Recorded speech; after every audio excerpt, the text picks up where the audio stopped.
Good morning সবাইকে, good morning from Rishikesh. আজ হচ্ছে আমাদের চারধাম যাত্রার ১২তম দিন। আর এতগুলো দিন পাহাড়ে কাটানোর পর আজকের দিনটা একটু অন্যরকমই ছিল।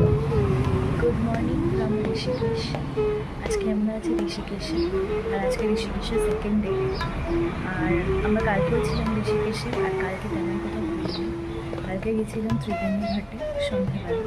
আর আজকে আমরা ঋষিকেশের কাছাকাছি স্পটসগুলো ঘুরবো, যেমন রামঝুলা, লক্ষ্মণ ঝুলা, বিটলস আশ্রম বা হচ্ছে ঈশা যোগা সেন্টার। এগুলোতে যাওয়ার ইচ্ছা আছে, দেখি কতটা কভার করতে পারি। কারণ আমরা তেমন একটা ঘুরছি না ঋষিকেশ, সেখানে বেসিক্যালি আমরা রিল্যাক্সই করছি। বিকজ চারধাম করলে সবারই শরীরের খুব একটা ভালো কন্ডিশন নেই, তাই জন্য আমরা এখন এখানে ঋষিকেশে আজকে কাছাকাছি যে স্পটসগুলো একটু ঘুরে দেখি, আর আপনাদের সাথেও শেয়ার করবো সেটা, দেখতে থাকুন। আর এই হচ্ছে আশেপাশের এনভায়রনমেন্ট।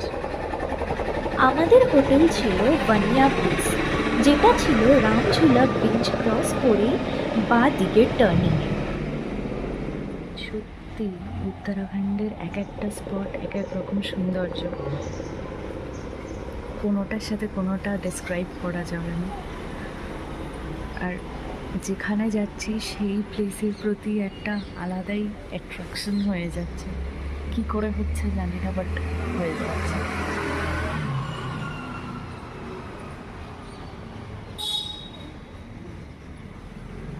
ওই দূরে পাহাড় দেখা যাচ্ছে, এই দিক দিয়েও পাহাড় দেখা যাচ্ছে। আমরা যাচ্ছি এখন চটিওয়ালা রেস্টুরেন্টের দিকে। সেটা হচ্ছে রামঝুলা ক্রস করে তারপর যেতে হবে।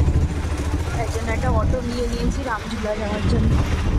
আর এখন যাব হচ্ছে ব্রেকফাস্ট করতে। সেজে গুজে রেডি হয়ে বেরিয়ে পড়লাম আমরা আমাদের প্রথম গন্তব্যের উদ্দেশ্যে।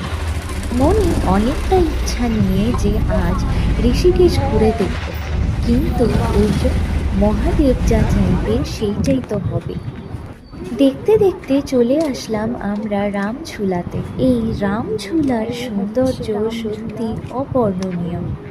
চারিদিকে পাহাড় দিয়ে ঘেরা, আর নিচ দিয়ে বইছে মা গঙ্গা, যার রং নীলচে সবুজ। কি সুন্দর লাগছে দেখতে। অটো আপনাদেরকে যেখানে নামাবে তার পাশেই সিঁড়ি আছে, সেখান থেকে নেমে আসতে হবে খানিকটা নিচে। তারপরেই দেখতে পাবেন আপনারা এই বিখ্যাত রামঝুলা। আর